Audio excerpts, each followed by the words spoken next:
My name is Anne Brady and I welcome you to our Mentoring Writers Resource Box podcast. Listen to learn more about the writing world. After all, the more you learn, the better writer you can become.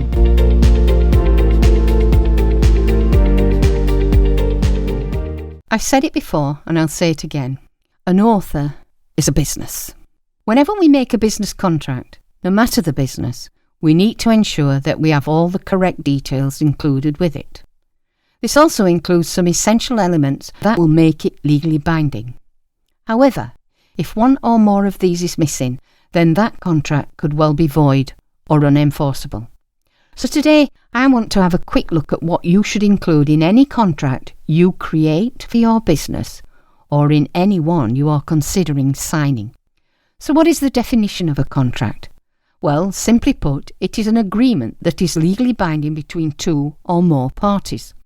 Having a contract in place is important as it sets out the terms of the agreement between the parties involved. Having all the terms clearly set out is essential as it shows all the individual parties what is expected of each of them, and it can also help to avoid any misunderstandings in the future. A legally binding contract also offers reassurances to all concerned that the parties will perform the roles and responsibilities as intended, and it provides some protection in the event if things do go wrong.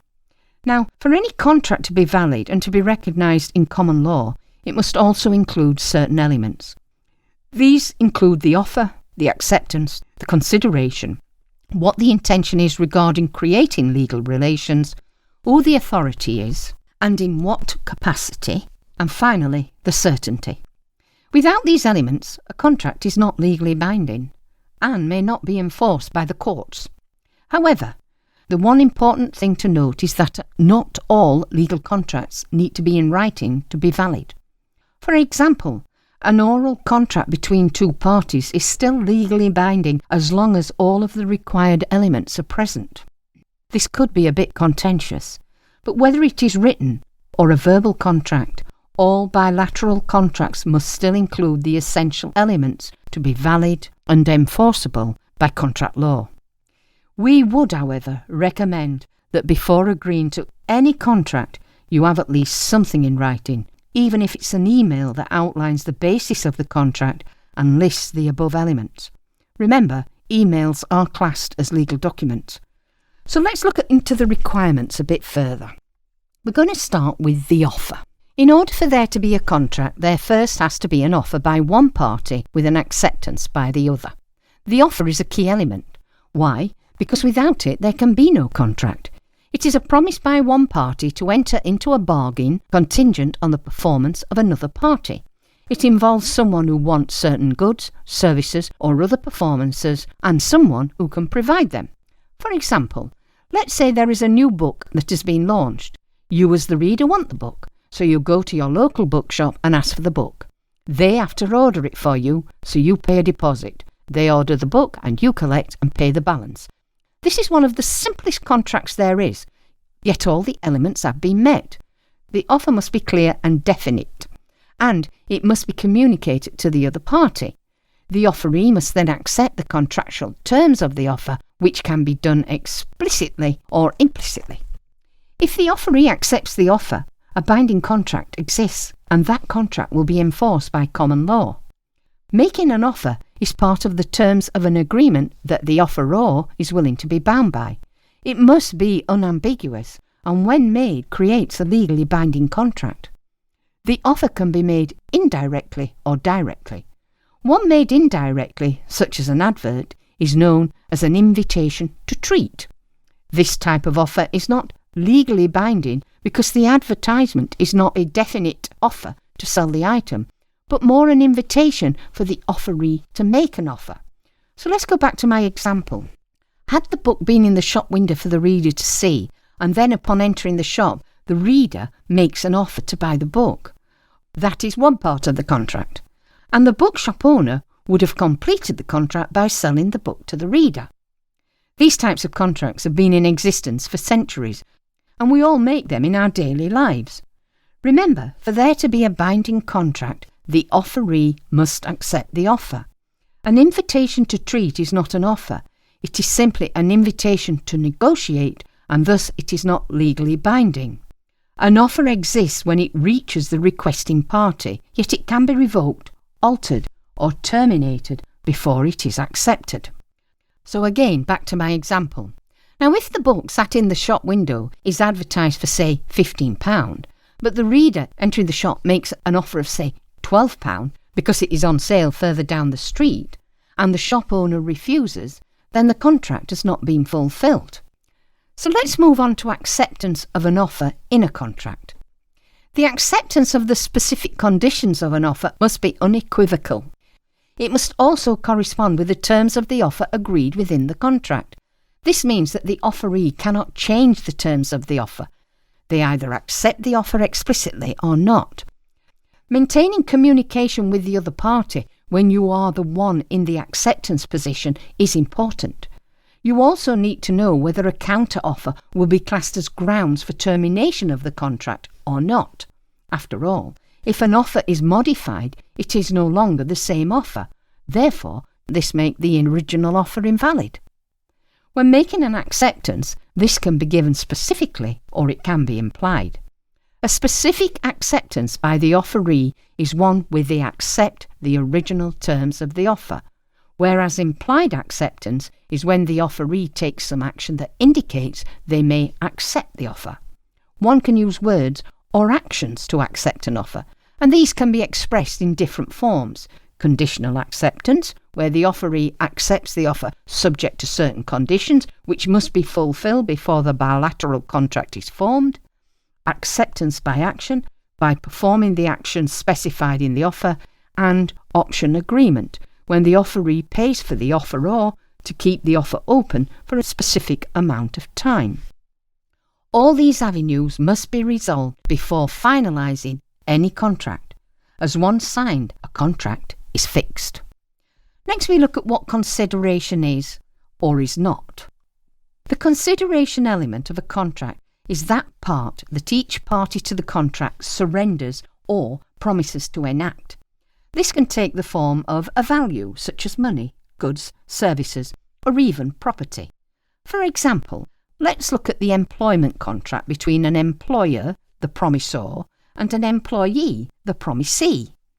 The employer is offering the employee a job, which it is hoped the employee will accept. This is the offer. Now, in this case, the employer's consideration is the job, the position, and paying the employee, whilst the employee's consideration is their promise to work for the employer in accordance with the business rules set out within the contract. However, a contract should always be carefully checked, as the contents could also contain something detrimental to the promisee, such as being restricted from doing something they have a right to do. For example, if someone stops you from smoking in your own home, that is called a consideration. A consideration does not have to be a financial investment. In most cases, the courts will not assess the adequacy of the consideration, meaning both parties are free to enter into a bad bargain. However, courts do have rules where something like a mere peppercorn could count as consideration. I will say that sometimes an exception can be made. For example, in the case of the employee non-compete agreements, here the courts may take into account the adequacy or lack of consideration. A further element is the intention in creating legal relations. To be legally binding, a contract must show the intention to create legal relations. This will be shown by the use of formal language such as "I agree to" or "This contract is binding on all parties witness to the contract." But intent does not need to be formalised, but can be inferred from the conduct of the parties. The main reason why intent is important is because it demonstrates the seriousness of the parties' intentions to accept both the benefits and the obligations of the agreement. Were one side not to agree to every condition, then there can be no binding agreement, meaning that any agreement should always be accepted as a whole, but only after considering every specific term. For example, if you sign a contract to buy a house, but the seller does not agree to one of the terms, then there can be no contract. This action could result in the contract being avoided. A recognised agreement clause states that a written contract must contain the complete terms, making any prior statements, written or oral, become superseded. Each contract must show the authority and capacity under which it is drawn up.